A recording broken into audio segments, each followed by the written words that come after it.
कुत्सितवाद, वाचो वेगम, वाणी के वेग को शासन में लीजिए, और मनशाह, मनोवेगम, मन का वेग आता है।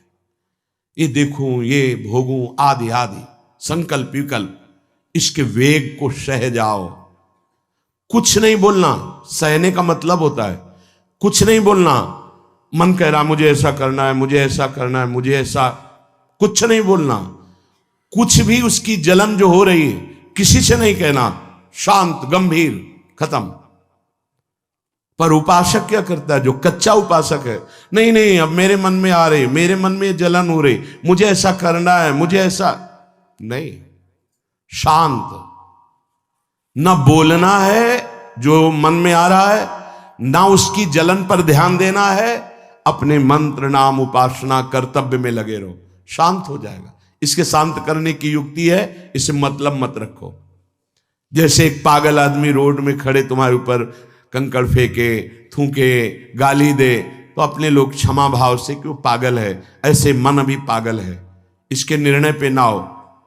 ये क्षण क्षण में बदल, इसको भजन से मतलब नहीं है, इसको क्षण क्षण में नवीन नवीन प्रपंच चाहिए। ये मनशा वेगम, मनोवेगम, इसका स्वरूप यही है, यही बंधन और मोक्ष का कारण है। ये क्षण क्षण में प्रपंच चाहता है। 5 ज्ञानेंद्रियों के द्वारा ये जाल रचा करता है जीव को फंसाने का। जहां हो, जैसी परिस्थिति में हो, बहुत अच्छी परिस्थिति भगवान ने दी, उसी परिस्थिति में भजन कर ले जाओ। परिस्थिति बदलने की जरूरत नहीं है, भजन करने की जरूरत है। भजन कर ले गए तो स्थिति बदल जाएगी, परिस्थिति नहीं। परिस्थितियां कहीं भी अनुकूल नहीं होती, स्थिति अनुकूल बनाई जाती। भजन के द्वारा स्थिति, जीवन में कभी कोई परिस्थिति ही ऐसी नहीं रही जिसमें भजन किया जा सके। जीवन में पूरे, अगर पूरे जीवन के तारतम्य को देखते हैं तो एक कष्ट की वेदी पर स्वाहा ही स्वाहा होता रहा है। जीवन की आहुति केवल कष्ट पर, और आज भी कष्ट ही कष्ट। फिर आप सोचोगे सुख किसे कहते हैं? ऐसे कांटों वाले पेड़ पर ऐसा सुगंधित फूल खिलता है कि जिससे परमात्मा मुग्ध हो जाता है। जीवात्मा नहीं, परमात्मा मुग्ध हो जाता है। वो ये मार्ग है। उस सुमन को लेकर वो अपने श्रृंगार में लगा लेते हैं। सुमन, सुंदर मन, ये कांटों पे खिलता है। जैसे गुलाब का फूल कांटों पे नहीं खिलता, हाँ ये कांटे हैं। हर द्वंद की पीड़ा को सहता हुआ जब उपासक आगे बढ़ता है तब सुमन खिलता है। उस सुमन को प्रियाजू अपने केश पास पे धारण करती है। उस सुमन को प्रियाजू अपने कर कमल में लेती है। अगर आप सहना नहीं सीखे, मांगे बनी रही हृदय की, ऐसा हो तो भजन हो सकता है, ऐसा हो तो भजन, तो लिख लो आप। मन बहुत चंचल है, इसको हर समय नवम नवम नवम, जहां जैसी परिस्थिति उसी में भजन करके निकल चलो। गृहस्थ में हो, विरक्त में हो, गांव में हो, शहर में हो, जहां जैसी परिस्थिति, परिस्थिति बदलने की कोशिश मत करो, स्थिति बदलने की कोशिश करो।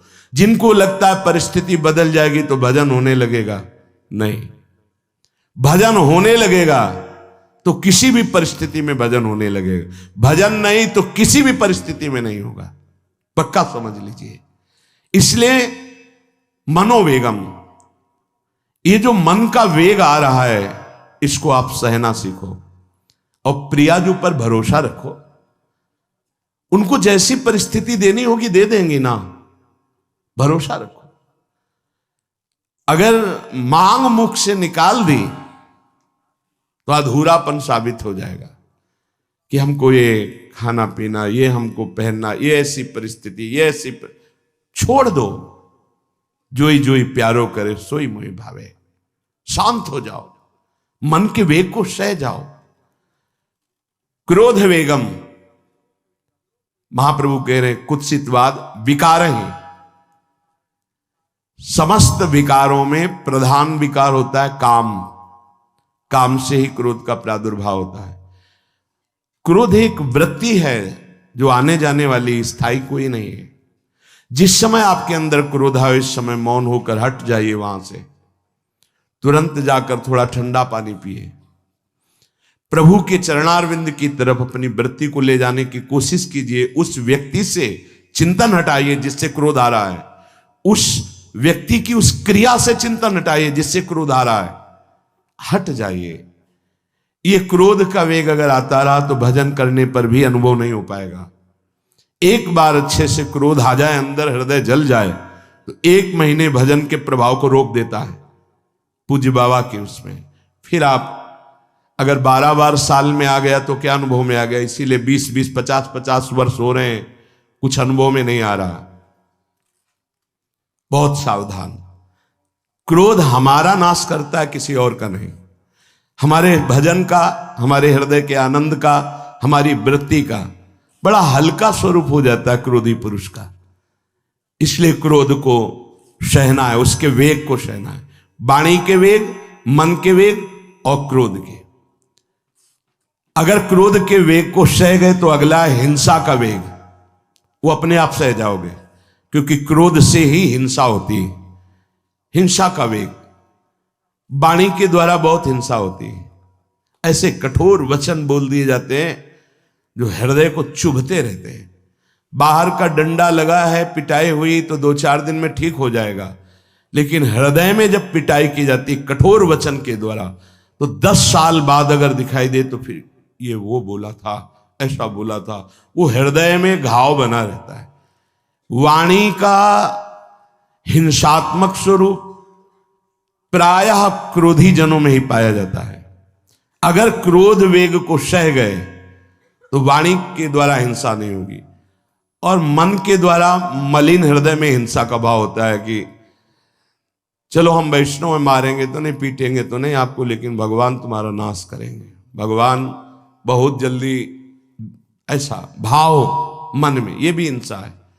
शरीर के द्वारा तो ना वाणी के द्वारा, ना मन के द्वारा, ना शरीर के द्वारा। क्यों? उसके हृदय में भगवान बैठे हैं, हमको उनको रिझाना है, हमें निर्दोष होकर भगवत प्राप्ति करनी है। ये हजारों दोषों की पंक्तियां यहां हैं। कोई कह दे हम निर्दोष हैं, हमें लगता है कि यही सबसे बड़ा दोष है। नहीं तो अंदर देखा जाए ना तो क्रम क्रम से धीरे धीरे निर्दोष हुआ जा रहा है प्रभु की कृपा से। कोई जन्म से निर्दोष नहीं होता, वो तो अवतार होते हैं भगवान के। एक पद में था, शरण जिसको ले ली हृदय से लगा, और विषय पंख से धीरे धीरे, क्रमशः विषय पंख से धीरे धीरे उसको हटाया। हित जो महाराज जी के लिए आया, हमारे हृदय को धीरे धीरे निर्विषय किया जा रहा है। और सहत सहत बाढ़े भगत ग्रहतन गुरु हितगार, इन दोनों का मिलान कर धीरे धीरे सहाते सहाते हमें निर्विषय किया जा रहा है। आचार्य चरण, इष्ट देव, गुरुदेव कर रहे हैं, हमको राजी रहना है। जैसी परिस्थिति है, जैसी भी हमें गुरुदेव रख रहे हैं, इष्ट देव रख रहे हैं, हमें राजी रहना है। इससे क्या होगा कि हमारे अंदर क्रोध नहीं आएगा, गुस्सा नहीं आएगा। नहीं, ये इतना बेईमान मन है कि इष्ट देव पे भी गुस्सा कर सकता है, ये आचार्य पे भी गुस्सा कर सकता है, ये परम कृपालु गुरुदेव पर भी गुस्सा कर सकता है। क्रोध वेग सह गए तो वाणी और मन और शरीर के द्वारा जो हिंसा का वेग है उससे बच जाएंगे। फिर कह रहे हैं उदर वेगम, उदर वेग भूख। आप लोगों को तो हमें लगता है कि इस वेग को सहना ही नहीं पड़ता। ये जो विरक्त गंगा किनारे घूमने वाले हैं, इनको ज्यादा इस वेग को सहना पड़ता था, क्योंकि प्रायः कभी ऐसे शाम के समय पहुंचना होता, जब आप गंगा किनारे नहीं रुक सकते तो आश्रम, अब वहां पूछ लिया तो पूछ लिया, नहीं पूछ लिया तो राधे श्याम पढ़े। अगर कोई मंदिर मिल गया तो हम आश्रम आदि कोई खोजना ही नहीं, गांव में तो जाना ही नहीं है, क्योंकि नवीन अवस्था में कभी गांव में भिक्षा भी नहीं मांगी, आकाश वृत्ति का ही आश्रय लिया जो शास्त्र सम्मत। गांव में कभी पूरे जीवन में किसी गांव में किसी एक रात्रि किसी घर में कभी शयन नहीं। गांव के किनारे मंदिर मिला या कोई आश्रम संत जनों का, वहां भूख के वेग को जो सह जाए तो भजन में बहुत रुचि हो जाती, क्योंकि भजन से चित्त हटेगा तो भूख व्याकुल करेगी, और उसकी व्याकुलता से बचना है तो भजन में लगना पड़ेगा। और आपको सच्ची कहते हैं कि कई कई दिन भोजन न मिलने पर भी शरीर में गंगा जल के कारण कभी कमी महसूस नहीं हुई। जो दूध में पावर है उससे अधिक सामग्री गंगा जल में है। अब वो बहुत से ऐसे नगरों के समीप से गंगा मैया निकली जहां से बड़ी बड़ी फैक्ट्रियों का, तो नहीं, बहुत सुंदर गंगा जल, वो तो सुंदर है ही, था, है, रहेगा।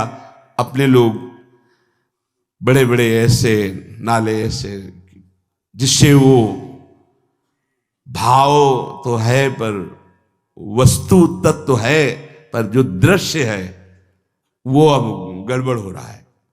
ऐसे यही बड़ा नाला गिर रहा है सामने जाके, अब वहां ऐसे रजले के ऐसे लगाओ तो दुर्गंध युक्त निकलेगी, क्योंकि वो ऐसे देखो तो ऐसे पदार्थ बहते नजर आ रहे कि अब ये दुर्भाग्य ही है समय का कि परम पावन गंगा यमुना जैसी नदियां जहां स्नान आचमन और भरपेट जल पीकर परम पवित्र और भगवदानंद में डूबा जाता था, वो भी सौभाग्य छिन रहा है। तो अगर सब सुविधा है तो भी हफ्ते 10 दिन में एक बार इस वेग को सहना तो सीखे। कस के भूख लगे और आज नहीं पाएंगे। एक दिन किसी व्रत का अनुष्ठान करने के लिए हम नहीं कह रहे, लेकिन इस वेग का आनंद तो लीजिए ना कभी। एक टाइम का छोड़ दीजिए, एक दिन केवल हफ्ते में सुबह थोड़ा ले लिया, बस अगले सुबह लेंगे थोड़ा, तो आपकी दिनचर्या नहीं बाधित होगी। आपको तो मिल रहा है ना, मिल ही नहीं रहा था। जो उदर वेग है, भूख में भजन का एक तार जुड़ता है, ये देखा है। क्योंकि ना तो नींद आएगी और ना कहीं और कोई प्रपंच की गुंजाइश है, क्योंकि उदर वेग जब भूख से व्याकुल जी होता है तो बचने के लिए एक ही उपाय है, केवल भगवत चिंतन। हटो उसके चिंतन से। ये पूर्व के संतों ने बहुत कष्ट पूर्वक भजन करके जो लाभ प्राप्त किया है वो आप लोगों को सहज में मिल। कभी कभी अपने को इससे परिपक्व करना चाहिए। जैसे शास्त्रीय पद्धति में महीना में 2 तो व्रत है ही हैं, 15 दिन में एक एकादशी, 15 दिन में एक एकादशी। वो इसीलिए रखा गया है सार्वजनिक रूप से कि वो संयम को ना कर पाए, तो 15 दिन में एक दिन संयम पूर्वक पवित्र भजन। अपने लोग जानबूझकर हफ्ते में एक टाइम छोड़ दें या एक दिन कभी ऐसे, तो उदर वेग को सहते हुए भजन। उदर वेग देख लो, उदर वेग को सहने के लिए तो अगला जो बात कह रहे हैं वो अपने आप सह जाओगे। जैसे क्रोध वेग को सह गए तो हिंसा वेग पर आप शासन कर लेंगे, ऐसे उदर वेग को सह गए तो उपस्थ वेग को सह जाएंगे। उपस्थ वेग कहते हैं जनेन्द्री के कामोपभोग को। जब पेट में भरपेट भोजन ही नहीं है ना, तो और कुछ चिंतन ही नहीं रहा। यौवन अवस्था जवानी ऐसे भगवान ने काटी है कि याद ही नहीं रहा कि संसार का कोई सुख होता है। वह एक लक्ष्य ब्रह्माकार वृत्ति कैसे कैसे तत्वबोध हो, बस कठिन से कठिन जहां वैराग्य की भूमिका वहां कूद जाना, उसी में स्थिति में आने की कोशिश करना, देह राग का त्याग करना, ये युद्ध चल रहा था। बड़ी कृपा है। उपस्थ वेग, इसका जनेन्द्री का वेग आता है। जो स्कूल में आदतें जिनकी गंदी हो गई बच्चों की, फिर आगे वो संयम में, उनको बहुत बाधा है। कई ऐसी क्रियाओं से वो जानकारियां रख लेते हैं कि जो अपना सर्वनाश करने के लिए पर्याप्त है। उपस्थ का जब वेग आए तो सहने की सामर्थ्य उसी की आएगी जो उदर वेग को सह जाता है। पक्का। किसी उपासक को देखा बहुत शरीर कृश हो रहा है, तो पूछा क्यों, भोजन क्यों नहीं करते, आप ऐसे कैसे हो रहे, पहले तो आप ऐसे नहीं थे, आप तो पहले बहुत स्वस्थ थे, फिर क्यों, कहा ऐसे नहीं, बताइए क्या, ज्यादा आवश्यकता नहीं है, जीने के लिए बस प्राण पोषण के लिए डाल लेते हैं, क्योंकि जो शांति चाहिए वो तो इतने से ही मिलेगी ना। बहुत सुंदर, बहुत प्रसन्नता है, ठीक है, ठीक चल रहे हो आप, पर इतना पाते रहो कि सीढ़ियां चढ़ उतर ले, इतना पाते रहो कि आपका शरीर काम करे। वो कहा हृदय में बहुत प्रसन्नता है, बहुत सुंदर। संयम में अपने आप को ले आना ये महात्मा का लक्षण होता है, चाहे स्त्री शरीर हो चाहे पुरुष शरीर हो।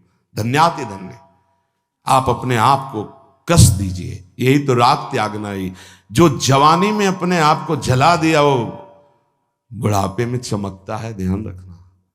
जो जवानी में उद्दंडता में समय व्यतीत किया वो बुढ़ापे में गंधाता है, ये भी ध्यान रखना। गंधाता वो अंदर जो दुर्गंध के पौधे थे ना, वो सब दुर्गंध फैलाते हैं। पूज्य श्री पंडित गया प्रसाद जी महाराज जी ने कहा, गृहस्थी में होते हुए भी 40 और 45 के बीच में काम विजयी हो जाना चाहिए, नहीं तो जीवन बिल्कुल बर्बाद हो जाएगा। जो कुछ गृहस्थ धर्म की सेवा है 40-45 के बीच तक हो जाए, मतलब 20 से 25 से ब्याह हुआ आपका, 40-45 तक लड़का बच्चा, इसके बाद अखंड ब्रह्मचर्य धारण कर लो। 40-45 से संयम में हो जाओ तो तुम्हारा जीवन सार्थक हो जाएगा। पूज्य पंडित गया प्रसाद जी महाराज, बहुत जरूरी है उपस्थ जनेन्द्री के वेग को सहना। पर हर वेग अपने आप में बहुत कठिन है, पर एक दूसरे से इसका तारतम्य है। यदि उदर वेग रसेंद्री को आप शासन में ले लिए तो जनेन्द्री को आप शासन में ले लेंगे, और अगर रसेंद्री को शासन में ले लिया तो जनेन्द्री को शासन में ले सके असंभव, पक्का। और जनेन्द्री रसेंद्री के सब खिलवाड़ चल रहे, तो परमार्थ और भगवत प्रेम प्राप्ति तो सब अभ्यास जिनका भगवदाकार हो गया है, वो विषयान ग्रहणंत मुंचंत हुआ। जब इंद्रियों पर शासन बाबा ने अपने किया तो 24 घंटे में एक कवल पाते थे, एक कवल, आश्चर्य होता है। ऐसे सामने दाल रोटी सान ली गई और एक कवल जितना, बाबा सिद्धासन पद्मासन का से। और जब भगवदानंद ब्रह्मानंद में 70 घरों में एक दिन में भिक्षा में जाते थे, एक दिन भिक्षा। अब वहां गए तो एक कवल तो पाया ना, तो 70 कवल हो गए। विषयान ग्रहणंत मुंचंत हुआ, कोई फर्क नहीं पड़ा। पर हम क्या होता है कि स्थिति होती नहीं तो सिद्धों की नकल करने लगते नहीं। पहले हम साधक हैं, पहले हमारी इन वेगों पर विजय प्राप्त करने की वृत्ति आनी चाहिए। वाणी का वेग, मन का वेग, क्रोध का वेग, हिंसा का वेग, उदर का वेग और जनेन्द्री का वेग, एतान वेगान सहते यस्तु विद्वान। वही शास्त्रों के रहस्य को जानने वाला परमार्थी है जो इतने वेगों को सह जाए।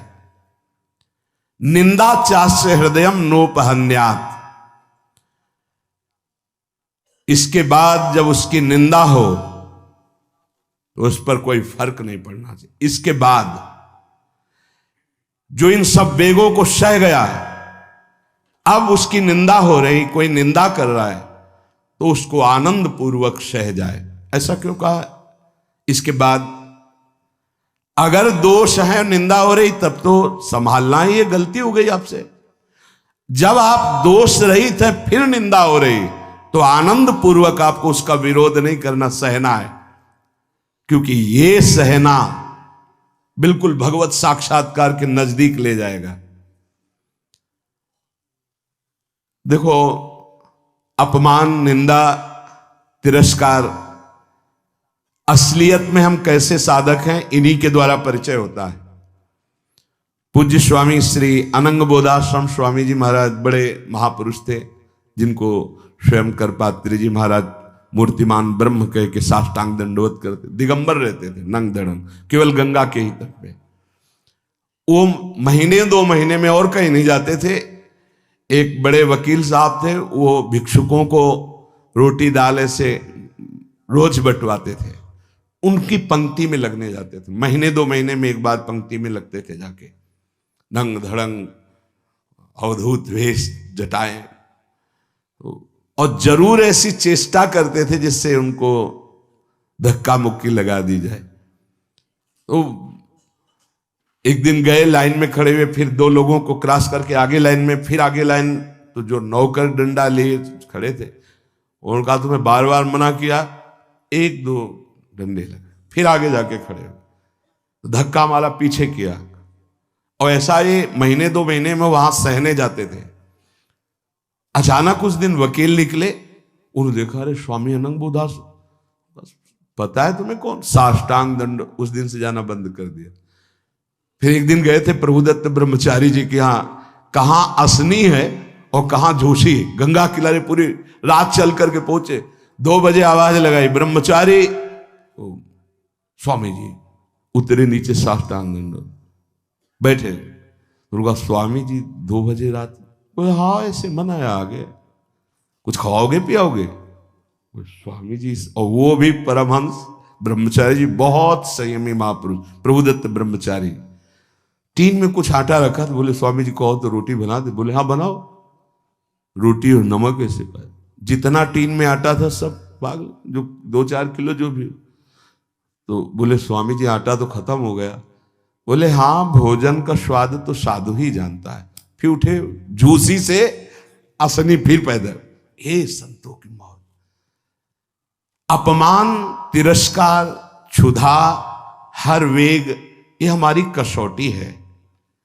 परमार्थ का पथिक चाहे जिस मार्ग का हो।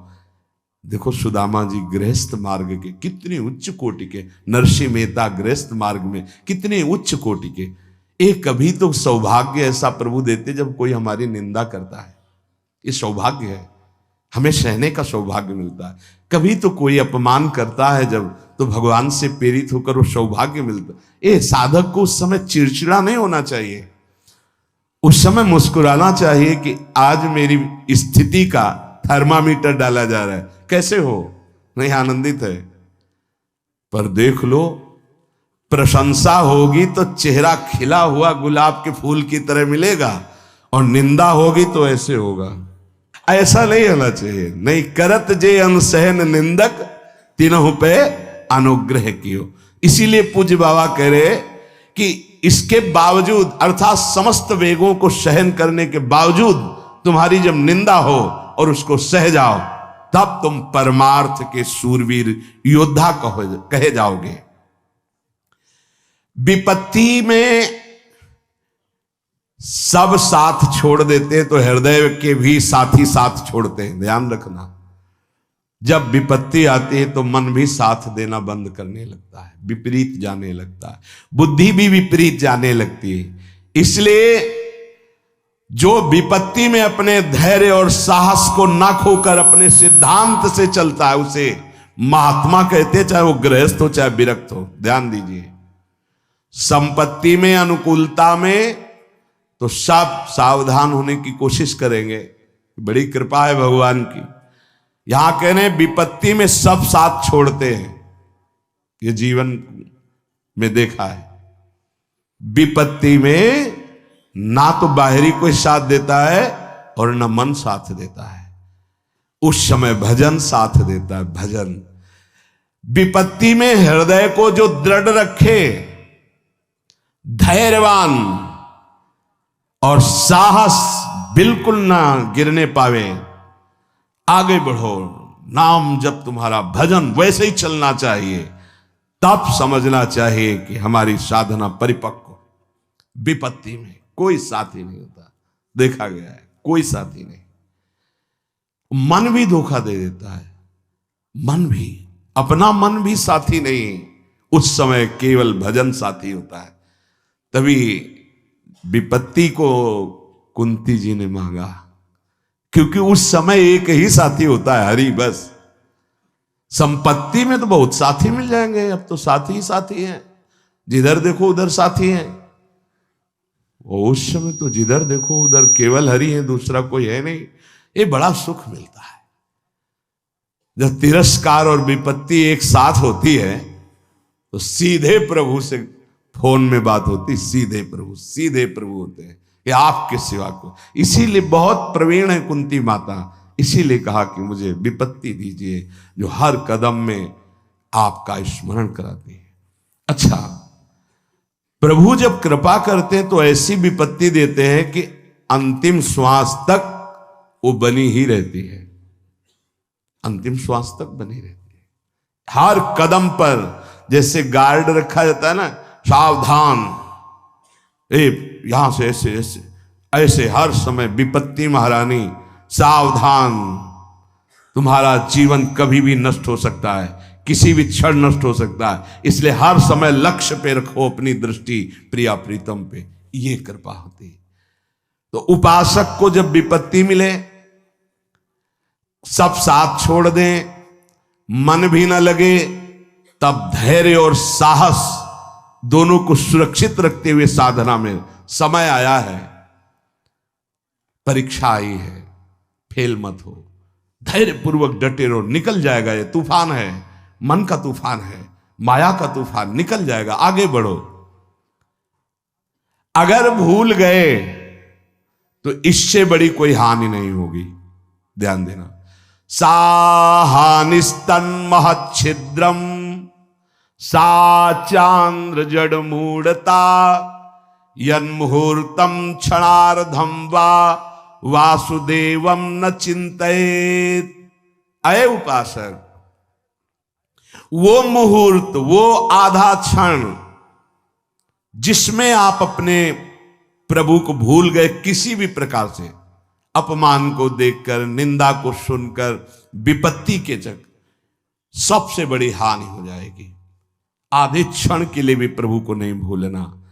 सबसे बड़ी त्रुटि अंधापन, जड़ता, मूर्खता होगी कि उपासक निंदा सुनकर अपमान की परिस्थिति में या विपत्ति में अपने प्रभु को भूल जाए। नहीं, एक क्षण के लिए भी नहीं, ना संपत्ति में भूलेंगे और ना विपत्ति में भूलेंगे। जो उपासक है वो ममता शून्य होता है, इसलिए उसका भजन नहीं रुक सकता।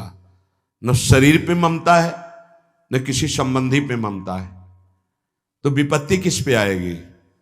इन शरीरों पर ही तो आती है। विपत्ति किस पे आएगी? संबंधों पर ही तो आएगी। तो उसका भजन क्यों नहीं रुकता? क्योंकि ममता शून्य है। इसीलिए इस ममता पर प्रहार गुरुदेव करते हैं, आचार्य शास्त्र करते हैं। ममता शून्य बनो, अपनी ममता केवल प्रियालाल से। तो भारी विपत्ति में भी हमारी ममता सुरक्षित श्यामा श्याम से, उनका चिंतन चलता है। एक एक कदम पर वो मुस्कुराते नजर आते हैं जब किसी का सहारा नहीं होता, किसी का भरोसा नहीं होता, कोई अपना नहीं होता है। ये जानबूझ करके किया जाता है, नहीं तो संसार में सबके कुछ न कुछ अपने होते हैं। संसार में कुछ न कुछ सपने होते हैं और कुछ अपने होते हैं। जानबूझकर सब सपने मिटाए जाते हैं और सब अपनेपन मिटाए जाते हैं। हमारा स्वप्न भी प्रभु होते, कल्पना, भावना, चाहत, गति, जो हमारे प्रभु होते हैं। हमारा अपनापन भी प्रभु से होता है। अब व्यवहार में सब अपने हैं। अब देख लो, पहले एक बार अपनापन हटाया, ममता हटाई, प्रभु के चरणों में रखी। इसके बाद अब सबसे प्रभु भाव से नाते नेह राम के मने, अब कोई फर्क नहीं। पर अभी ममता से समता में नहीं पहुंचे, इसलिए ममता हटानी है। एक बार हटाओ, अपने शरीर से, अपने संबंध से, अपने इंद्रियों के भोगों से ममता हटाकर श्री जी के चरणों में। एक अहमता ममता ये जग में है दुखदाई, ये जब श्री जी की ओर लगे तो होत परम सुखदाई। उपासक को क्यों विघ्न नहीं पड़ता भजन में? क्योंकि उसकी कहीं ममता ही नहीं होती। अब वो पधार गए, आओ तो मृत्यु लोक है, जाना ही है, राधा राधा राधा। बलराम ब्रजवासी बताते हैं कि उनके बगल में एक गृहस्थ भक्त थे, तो उनका पुत्र मथुरा गया तो एक्सीडेंट से पधार गया, और उनके 4 घंटे जप का नियम था, तो 2 घंटे हुए थे, वो जप रहे थे। सूचना ही कि आपके पुत्र का एक्सीडेंट हो गया और ऐसा ऐसा, तो उनका है पधार गया। बोले पधार गया? बोले जब पधार ही गया तो आगे का कार्य आप लोग देखो, 2 घंटा रह गया, पूरा जप हो जाने पर ही हम उठेंगे। पूज्य श्री मुखिया जी महाराज जो इस समय गाते हैं, राधा वल्लभ जी इनके पिताजी, बड़े मुखिया जी कहे, जहां राधा वल्लभ जी के सामने हारमोनियम में ऐसे हाथ रखा और एक बार राधा वल्लभ जी को देखा, आंख बंद की, तो समाज पूरी होने के बाद ही आंख खुलेगी।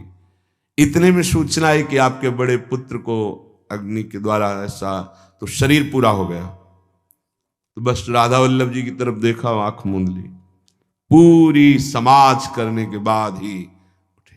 क्यों? क्योंकि ममता शून्य है। ममता युगल चरणारविंद में राधा वल्लभ लाल जी के जाने का समय निश्चित है, चला गया। अब हम श्री जी की सेवा में उसका मंगल ही होगा, ये आना बड़ा कठिन है। ममता का त्याग होना बड़ा कठिन। बहुत चर्चाएं हो रही हैं, कम से कम एक चर्चा तो पकड़ो जिससे तुम्हारे हृदय मंदिर के पट खुले और तुम्हें साक्षात्कार हो जाए भगवान का। खा खा के अगर वजन बढ़ा रहे हो तो लकड़ी का वजन बढ़ेगा, फूंक दिया जाएगा शरीर, और किस काम में आएगा? कोई रोग हो सकता है, कोई घटना घट सकती है, इसलिए सावधान। प्रमाद स्थिति नहीं, दीर्घ सूत्रता नहीं। अगर दिनचर्या में व्यवधान, तो तुम्हारे जीवन में व्यवधान है, हटा दो, अपनी दिनचर्या में आओ। दिनचर्या ठीक होनी चाहिए। स्मार्ट, बड़े स्मार्ट बने हो, माया से थोड़ी तुम्हारी स्मार्टगिरी चलेगी। बहुत बड़ा प्रभाव पड़ता है, आपको अनजाने में पतन के मार्ग में आपको ले जाएगा। यहां कह रहे हैं जो साधक भगवान के मार्ग में चल रहे हैं उनके लिए सावधानी की बातें हैं, बहुत सावधान होकर सुने और इनसे बचें। जो उपासक इन बातों से नहीं बचता वो अपने लक्ष्य से भ्रष्ट हो जाता है, इसलिए बहुत काम की बात है। पहला है, किसी भी सभा समिति संगोष्ठी में शामिल ना होना, जहां एक दूसरे की कटाक्ष हो रही हो, जहां एक दूसरे की निंदा की जा रही हो, जहां ये सब नहीं, इसमें नहीं फंसना। साधक को नहीं फंसना। भगवत प्राप्ति करने वाले साधक को सबसे पहले बचना है। आज आना, वहां सभा है, आज वहां समिति है, वहां ऐसा संगोष्ठी है, इस विषय की चर्चा है, नहीं। सत्संग, एकांत सेवन, भगवत सेवा, सत्संग, इष्ट मिले और मन मिले, मिले भजन रस रीति, तहां निसंग कोहे मिलिए, तासों की जे प्रीति। कभी नहीं गए। कई तरह की हानियां हो जाती हैं, साधक बहिर्मुख हो जाता है। इसलिए साधक को कभी सभा में, समिति में, ऐसी जगह नहीं जाना चाहिए। मना कर रहे, सभा समितियों में शामिल होना मानो अपनी साधना को नष्ट करना है। जो लक्ष्य प्राप्ति के लिए चलना चाहता है, सभा समिति संगोष्ठी, ये नहीं। एकांत सेवन, सत्संग सुना, अपरिचित जीवन, किसी से कोई परिचय नहीं। अखबार पढ़ना, समाचार देखना, ये उनके लिए सही है जो समाज सेवी हैं, जो समाज में विविध पदों में हैं। लेकिन जो भगवत प्राप्ति करना चाहता है उस साधक के लिए ठीक नहीं। न समाचार पत्र पढ़ना और न समाचार सुनना, न समिति सभा में जाना, न किसी राजनीतिक या व्यवहारिक संगोष्ठी को सेवन करना, नहीं। हम सबके हृदय में विराजमान उस परमात्म तत्व को जागृत करने के विषय में बोलते हैं। सबका हृदय मंदिर बने और सबके हृदय रूपी मंदिर में भगवान का प्रादुर्भाव, केवल उसकी चर्चा होती है। जिस प्रभाव से अनंत जन्मों से हम भटक रहे हैं, उस माया की मलिनता का नाश करके सच्चिदानंद प्रभु में स्थित होने की चर्चा होती है। बहुत चर्चाएं हो रही हैं, कम से कम एक चर्चा तो पकड़ो जिससे तुम्हारे हृदय मंदिर के पट खुले और तुम्हें साक्षात्कार हो जाए भगवान का। जब तक हृदय मंदिर में भगवान प्रकाशित नहीं होंगे तब तक कुछ काम बनने वाला नहीं। तो सत्संग हृदय मंदिर के पट खोलता है। सत्संग ज्ञान चक्षु खोलता है, प्रेम नेत्र खोलता है। सभा समितियों में जाना, पक्ष विपक्ष की वार्ता करना, समाचार पत्र पढ़ना, समाचार देखना, इस साधक को छोड़ देना चाहिए। दूसरा, कोई भी मनुष्य तुम्हारे जीवन में विशेष अधिकार प्राप्त न कर पावे। कोई भी पूरी सृष्टि में विशेष अधिकार, अरे वो अपने हैं, तो फिर श्यामा श्याम तुम्हारे कैसे रहे? श्यामा श्याम तो तभी अपने माने जाएंगे जब कोई और अपना ना हो। मेरे तो गिरधर गोपाल दूसरो न कोई, सिद्ध महान प्रेम रस में डूबी हुई मीरा जी के वचन है। मेरे तो गिरधर गोपाल दूसरो न कोई। गोस्वामी तुलसीदास जी, एक भरोसो एक बल एक आस विश्वास, एक राम घनश्याम हित चातक तुलसीदास। किसी भी मनुष्य से विशेषता पूर्वक आपका संबंध ना होने पावे, स्थान विशेष में आसक्ति ना होने पावे, वस्तु विशेष में स्वाद ना आने पावे।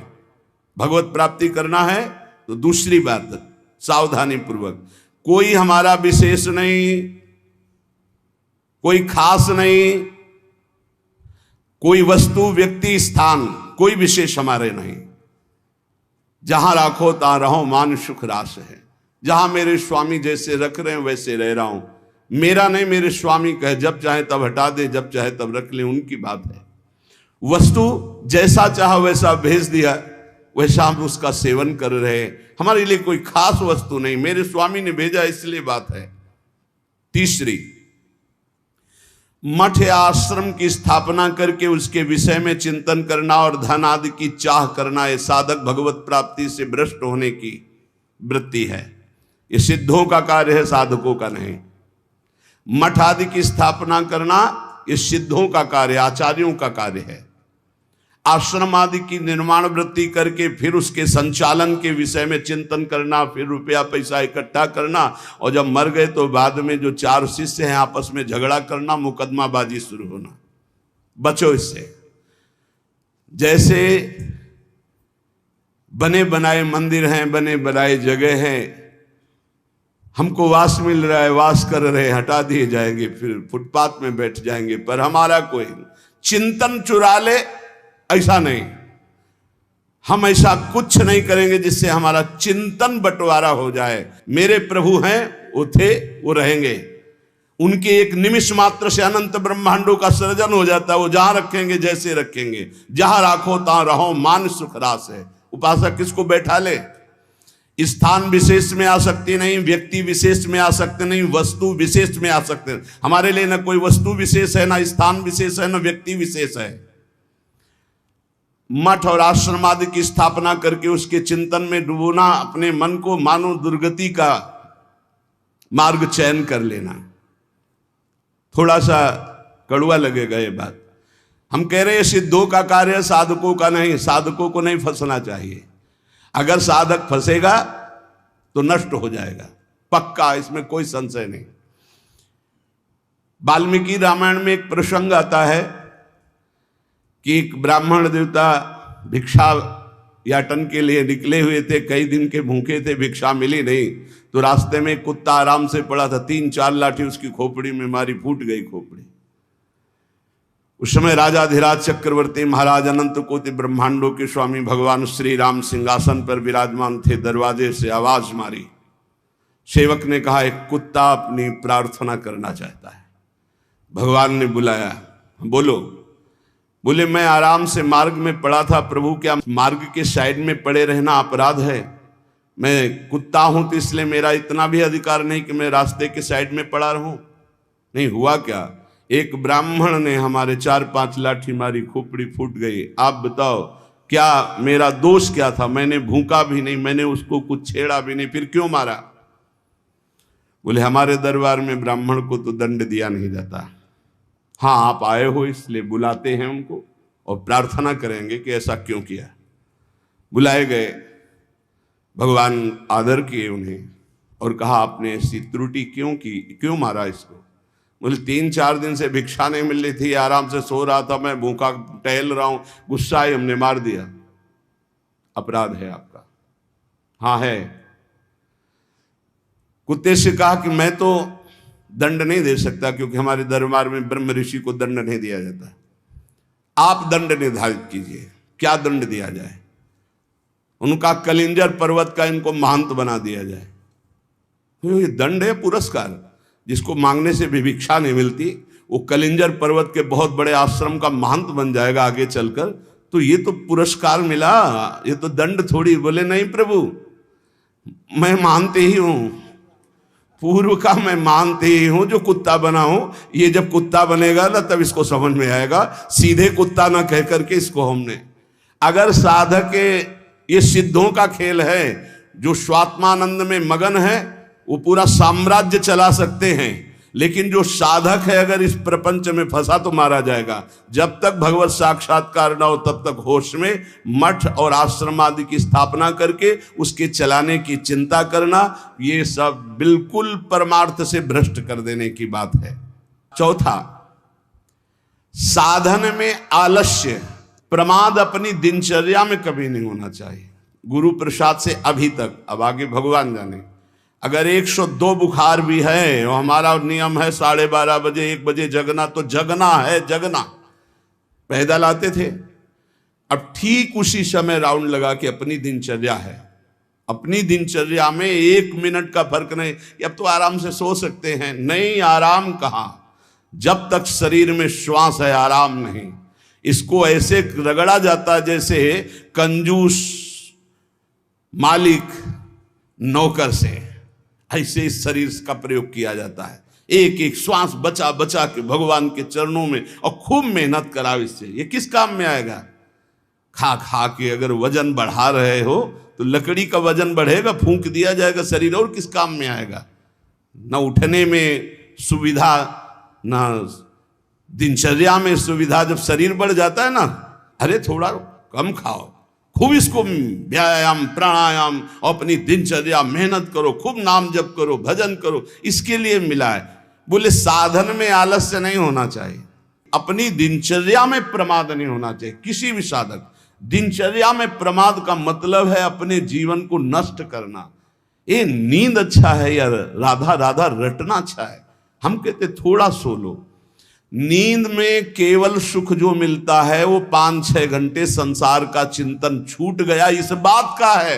तो तुम बैठे बैठे जागृत में यदि ऐसा अभ्यास बना लो, उसे समाधि कहते हैं। न जागृत है, न स्वप्न है, न सुषुप्ति है, भगवदाकार वृत्ति है। इसी के लिए तो हमारा मानव जीवन हुआ है। साधक अपनी साधना में प्रमाद न करे। कभी 3 बजे, कभी 4 बजे, कभी 5:30 बजे, कभी 2 बजे, ऐसी दिनचर्या ने, एक राइट दिनचर्या, 2-4-5 मिनट की बात अलग, पूरे जीवन, आजीवन एक दिनचर्या चलनी चाहिए साधक की। फिर कर लेंगे प्रमाद, दीर्घ सूत्रता, ये नहीं होना चाहिए। 11 माला कहा है, आज 5 माला हुए, कोई कल 11 और 6, फिर कल जब 11 और 6 पूर्ति कर रहे तो 6 पूरे, 11 फिर आगे कर, धीरे धीरे नियम ही खत्म हो गया, खत्म। हम कभी इस बात से राजी ना हो कि हमारा मन भजन के लिए आगे टालता है। जब हम दीक्षा देते हैं तो इतना जरूर कहते हैं कि 11 माला गुरु मंत्र के अधिक जपो तुम्हारे सौभाग्य का विषय पर। हमारा नियम 11 कम से कम प्रारंभिक स्थिति में, 12 पद कम से कम चतुरासी जी के पूरी पाठ कर जाओ, तुम्हारे अहो भाग्य, धन्य भाग। रो रो कर जब नाम पुकारते हैं तब कृपा होती है। पता नहीं कौन सी परिस्थिति ऐसा आ जाए कि लाद कर तुम्हें धाम से बाहर फेंक दिया जाए। हाँ, कोई रोग हो सकता है, कोई घटना घट सकती, इसलिए सावधान, प्रमाद स्थिति नहीं, दीर्घ सूत्रता नहीं। अपने दिनचर्या में कोई फर्क नहीं पड़ना चाहिए। जिसकी दिनचर्या ठीक नहीं है, पूज्य सदगुरुदेव भगवान के वचन, साधु की पहचान उसकी दिनचर्या से होती है। जिसकी दिनचर्या राइट टाइम फिक्स चलती है, साधुता ठीक चल रही है। अगर दिनचर्या में व्यवधान, तो तुम्हारे जीवन में व्यवधान है, हटा दो, अपनी दिनचर्या में आओ। दिनचर्या ठीक होनी चाहिए। गुरुजनों के वचनों में, शास्त्र के वचनों में अविश्वास, अश्रद्धा, या उपदेश दिए हुए कार्य के लिए निश्चय की कमी, आपको ऐसा करना है, हाँ हाँ कर लेंगे, नहीं वही करना है जो आज्ञा हो गई, बस सब बात बन जाएगी। पांचवा, कोई तुमसे विजय प्राप्त करने आया है शास्त्रार्थ के लिए, पहले ही हाथ जोड़कर हार जाओ। अगर भगवत प्राप्ति करनी, परास्त करने की कोशिश मत करो। छठवां, अपने को संत मानना और दूसरों को दोष दर्शन करना, ये साधक का नाश कर देने वाला होता है। अपने को संत मानना, दूसरों को असंत मानना, मतलब पतन का रास्ता निश्चित कर लिया। आचार्य चरण कह रहे, क्वा हम तुच्छा परम अधमा प्राण हो गर्ह कर्मा, कहा मैं तुच्छ अधम अपराध करने वाला। अपने को असंत और दूसरों को संत माने। सातवां, दूसरों के दोष देखना और उनको प्रकाशित कर देना, ये केवल गुरु की वृत्ति में होना चाहिए। वो अपने शिष्यों के दोष देखकर उसे प्रकाशित करके नष्ट कर दे। बकाया साधक को ये कभी वृत्ति नहीं रखनी चाहिए कि दूसरों के दोष देखकर और उनको प्रकट करना, चुगली करना। अगर साधक किसी के दोष देखता है तो उसी के सामने उसको फटकारे, तब तो मित्र माना जाएगा। और उसके चले जाने के बाद यदि पीछे चर्चा करता है तो उसे निंदा करते हैं, निंदा करने से पाप लगेगा, तुम्हारे अंदर वही दोष बहुतायत मात्रा में जागृत हो जाएगा। शब्द याद कर लो। अगर किसी के प्रति तुम्हारा दोष दर्शन है तो उसी के सामने कहो उससे, ए भाई हमने सत्संग में सुना है, ये जो तुम्हारी बात है ना ये ठीक नहीं है, इसको सुधार कर लो, तो निंदा नहीं मानी जाएगी। वो चला गया, इसके बाद आप उसकी चर्चा करते हैं, अब ये पाप होगा। पर निंदा के कीते आवत नहीं कछुआत, मूर्ख पर्वत पाप को ले चल अपने साथ। आठवां, किसी भी मनुष्य का ना शरीर से अपमान, न वाणी से अपमान और न मन से उसके नाश का चिंतन। जो तुम्हारा अहित कर रहा है, तुम्हारी निंदा कर रहा है, तुम्हारा अपमान कर रहा है, तो तुम्हें लौट कर अपमान नहीं करना। यह सिद्धांत है भगवत प्राप्ति का। और मन से संकल्प नहीं बनाना कि भोगोगे, क्योंकि तुम भजन करते हो, अगर ऐसा सोचे तो वो भोगेगा जरूर, लेकिन तुम्हारा भजन भगवत प्राप्ति की योग्य नहीं रह जाएगा। नवा, पर चर्चा, बैठकर सदैव दूसरे के विषय की चर्चा। ये साधकों में कुछ दोष होते हैं, इसलिए इसका सुधार करना चाहिए। पर चर्चा, पर निंदा से साधक को बहुत बचना है। ये जबान बहुत दुष्ट है, इसको रोको, वाणी को रोको। वाणी एक अमोल है, जो कोई बोले जान, हे तराजू तौल के तब मुख बाहर आन। और 10वां, सीरियल, नाटक, सिनेमा, नौटंकी, ये सब साधक नहीं। असत साहित्य नहीं पढ़ना, नहीं देखना, नहीं सुनना, बहुत बड़ा प्रभाव पड़ता है। इससे बहुत बड़ा प्रभाव पड़ता है, बहुत बड़ा प्रभाव पड़ता है। आपको अनजाने में पतन के मार्ग में आपको ले जाएगा। आपको सुनना है सत्संग तो सुनने वाला यंत्र रखिए। ये सुनने के लिए ये जो टच वाला मोबाइल है, बचो इससे, पक्की बात है। इसको हम बहुत प्रार्थना पूर्वक निवेदन करते हैं कि साधक जो घर से निकला है भगवत प्राप्ति के लिए, टच वाले मोबाइल से बचे। जहां भगवत प्राप्ति की लालसा से आपने वैराग्य लिया, वहां भोगों की लालसा पैदा कर देगा। जहां आप खोले मोबाइल तो आपके ऑप्शन ही ऑप्शन है, और मन कभी भगवत ऑप्शन सुनना चाहे तो बड़ा पवित्र मन होता है। हाँ, ये संसारिक बात है, इसमें क्या है, अच्छा इसमें क्या है, ढूंढते ढूंढते वहां पहुंच गए जहां नहीं पहुंचना चाहिए, और आपको नष्ट कर देगा। सत्संग सुनना है तो यंत्र रखो सत्संग सुनने का। अगर आपको सही माने में मोबाइल का ही प्रयोग करना है, बहुत जरूरी है, तो हम कहते हैं छोटा वाला मोबाइल रखो। लेकिन नहीं, स्मार्ट, बड़े स्मार्ट बने हो, माया से थोड़ी तुम्हारी स्मार्ट गिरी चलेगी। माया तुमसे ज्यादा स्मार्ट है, उसी स्मार्ट में फंसा देगी। स्मार्ट है तो कहते हैं उसे स्मार्ट मोबाइल कहते हैं। हाँ, तुम्हारी स्मार्ट गिरी नहीं चलेगी माया के आगे। वो एक दृश्य दिखाकर, मछली के मैथुन को देखकर सौ भरी महात्मा जल में समाधिस्थ रहते थे, साधना भ्रष्ट हो गई। अजामिल लकड़ी लेने गया था, वैश्यागमन देख करके उसकी बुद्धि भ्रष्ट हो गई, उसी वैश्या में आसक्त हो गई। प्रार्थना है, बहुत है, बिना मोबाइल के नहीं चलता तो 1800 वाला ले लियो, 2000 का जो नहीं आता इतना बड़ा। भाई बहुत है, बात करनी, कहीं कोई तुम्हारा पदाधिकारी हो तो भाई देख लो, नहीं तो हमें प्रार्थना करनी है साधकों से, स्मार्ट से बचो, बहुत स्मार्ट है वो, तुम्हें फंसा लेगा, भगवत मार्ग से गिरा देगा, पक्का पक्का गिरा देगा। मान लो हम कह रहे हैं, लेकिन कोई नहीं मानने के लिए तैयार है। और किससे बात करनी, श्री जी के लिए स्मार्ट काम नहीं करेगा, वहां फोन बात होगी नहीं, वहां तो राधा नाम काम करेगा, राधा राधा राधा राधा राधा। हाँ, कुछ ऐसी आवश्यकताएं हैं जिनकी जरूरत है, क्योंकि बिना उसके काम नहीं चल सकता। तो हम कह रहे जहां तक हो सके, और अगर किसी को बहुतय की रखना है तो बहुत हिम्मत करो, कसम खा लो कि कभी हम और क्षेत्र में नहीं जाएंगे। बहुत बड़ा क्षेत्र है। आज कोई भी व्यक्ति हमको प्रायः ऐसा नहीं दिखाई देता जिसकी कनपटी में मोबाइल ना लगा हो।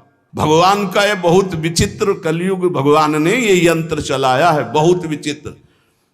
ये भगवान की बहुत माया चली। तो कह रहे नाटक, सिनेमा, फिल्म, सीरियल, समाचार, बचो भाई। अगर भगवत प्राप्ति करना है तो थोड़ा सावधान हो जाओ। 11वां, शास्त्र विरुद्ध कोई भी आचरण ना हो, नहीं तो भय को प्राप्त हो जाओगे। बड़े शेर दिल होकर के भी तुम्हें गुलामी ऐसे की सहनी पड़ेगी जो तुम सोच नहीं सकते। अगर अशास्त्रीय थोड़ा भी कर्म हुआ तो वही तुम्हें रौंद देगा। एक छोटा सा, एक नीच प्रवृत्ति वाला तुम्हारे ऊपर शासन कर लेगा। हमारी बात को समझना, जो लिखा है, शास्त्र विरुद्ध कोई भी आचरण तुम्हारे शेर दिल को रौंद देगा। शेर दिल का मतलब समझते हो, साधु सिंहवत होता है, बिल्ली बना देगा। वहीं तुम्हें डाउन होना पड़ेगा, वहीं तुम्हारी हंसी उपहास, वहीं तुम्हारी निंदा हो जाएगी, अशास्त्रीय आचरण।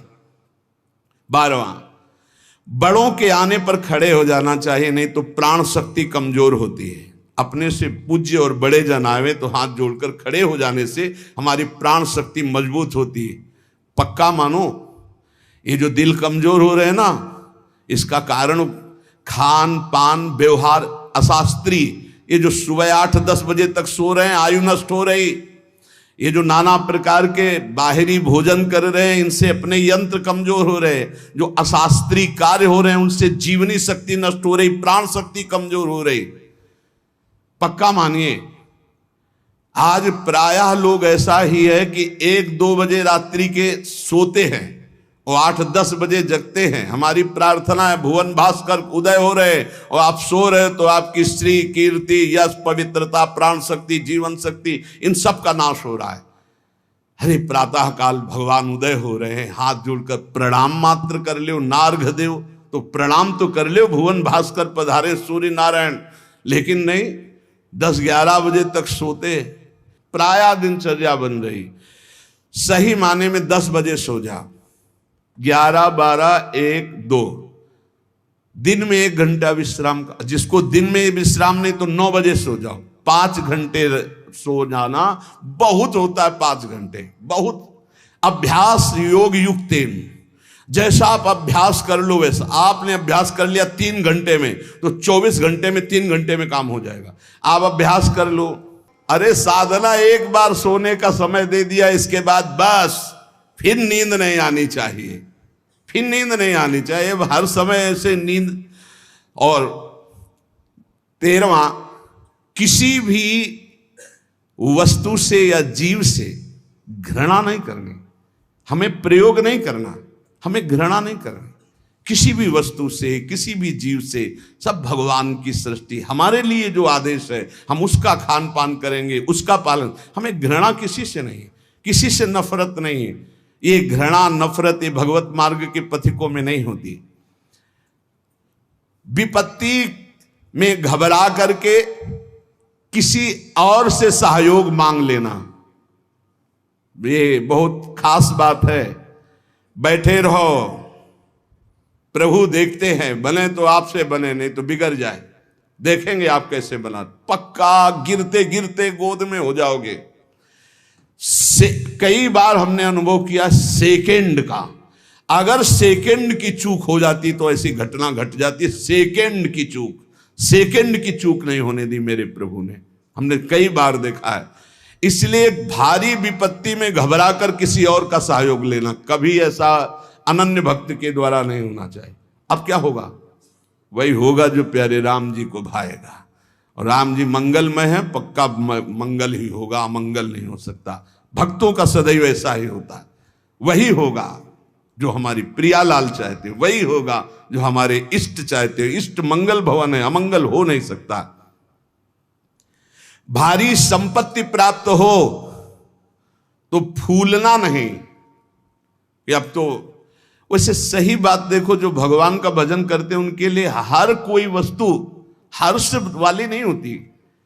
किसी में हर्ष होता है, बहुत ही बढ़िया चीज मिल गई, बहुत सब, हर चीज नाशवान है। हर चीज, हर वस्तु, यहां जितना दुखालय मशाश्वतम नाशवान, यहां की कोई वस्तु हर्ष देने वाली है, सुख देने वाली है, प्रतिपल नष्ट हो रही। पर ज्ञान सही है नहीं है, इसलिए हम हर्षित हो जाते हैं कि हमको अमुक वस्तु मिल गई, अमुक व्यक्ति मिल गया, अमुक पदार्थ मिल गया। किसी भी कारणवश अकस्मात आपकी बात सिद्ध हो जाती है, जो आप कह दिए, तो आप उसके सिद्ध हो जाने पर जो आपने कहा, आपको दुख होना चाहिए। आपने जो चाहा वो हो गया, आपने जो मांगा वो हो गया, आपने जो कहा वो हो गया, तो आपको दुख मानना चाहिए।